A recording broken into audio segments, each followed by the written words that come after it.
The frigid weather, the financial toll of a pandemic, and overstrained shelters. Homeless advocates say that combination is causing even more disorder for people struggling with homelessness. Morning Insider Tim McNicholas shows us how that challenge is affecting the CTA. What are some of the things you've seen on the train? It's easier to say what I haven't seen. This is a CTA rider who won't show his face or share his name. Safety has declined on the trains, and I just want to try to be as anonymous as possible.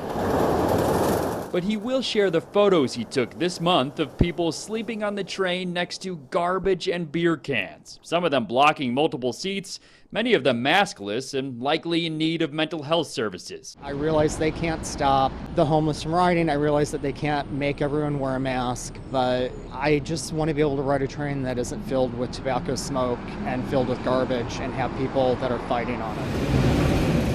He's far from the only one who has complained to us about those issues during the pandemic. We wanted to find out why we keep hearing about it. You could make an educated guess that homelessness has been increasing across the United States. Burke Patton with the nonprofit The Night Ministry says the pandemic not only took a financial toll on Americans, but also forced shelters to limit their capacity. The unhoused members of our community, they're looking for other places such as the train.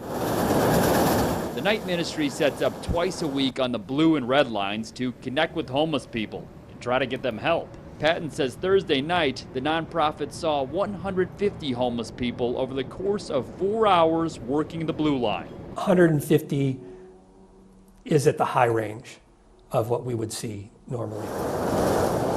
In addition, you have unhoused members of our community who do not want to go into a shelter, specifically because they have fear of contracting coronavirus. The CTA says they also partner with multiple other groups to address homelessness. As for that customer, it's more about the CTA's service than it is about the homeless people that are riding. He wants the CTA to step up their cleaning so he doesn't see this on the morning commute. Tim McNicholas, CBS 2 News. The CTA says they clean their trains at the end of the run, but with so many people moving on and off, they can't get to everything right away. They also say they get fewer than 20 complaints per month about cleanliness. For more stories like this one, you can download our new app. Look for the section called Morning Insiders.